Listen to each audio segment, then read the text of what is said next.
So the first we have तुम चुप रहो. Zip your lip. Zip your lip. इसे try करो. Try this out. Try this out. बस भी करो. Stop it.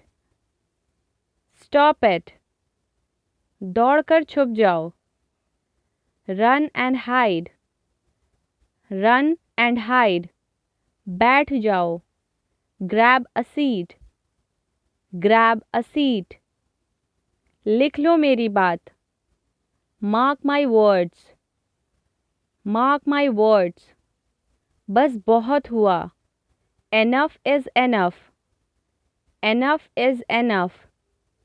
जुबान संभालो. Hold your tongue. Hold your tongue. काफ़ी नहीं है. Not enough. Not enough.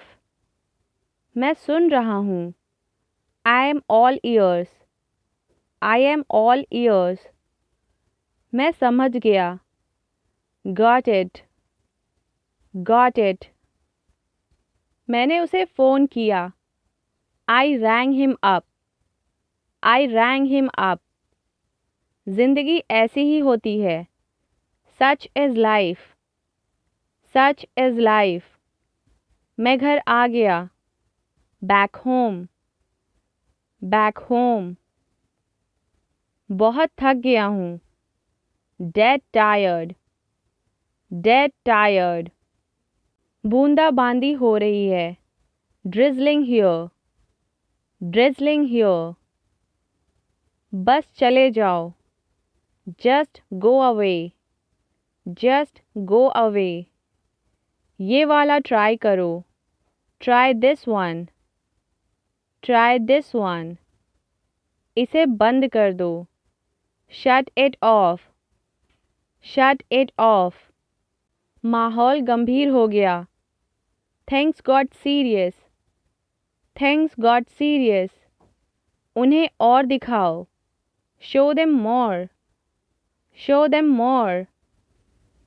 एक कोशिश करो. Make an effort. Make an effort. एक बार ही काफ़ी था. Once was enough. Once was enough. वापस अंदर आ जाओ. Come back in. Come back in. थोड़ी देर रुको. Stay a while. Stay a while. Lakh lakh शुक्रिया. Thanks a million. Thanks a million. तुम्हारा ज़्यादा अच्छा है. Yours is better. Yours is better. मुझे नज़रअंदाज करना बंद करो. Stop avoiding me. Stop avoiding me. कहीं और जाओ. Go somewhere else. Go somewhere else. कहाँ जाना है? Where to go? Where to go? इस जन्म में तो नहीं. Not in this lifetime. Not in this lifetime. सब आराम से हो गया. Everything went smoothly. Everything went smoothly. और धीरे बोलो. Speak more slowly. Speak more slowly. अपना sir झुकाओ. Duck your head. Duck your head. आकर मेरी मदद करो. Come help me. Come help me. Now it's time for quiz. Number 1. मैं सुन रहा हूँ. Number 2. कहीं और जाओ. इन दोनों सेंटेंस को इंग्लिश में कैसे कहेंगे अपना आंसर कमेंट करके ज़रूर बताएं. Thank you so much for watching.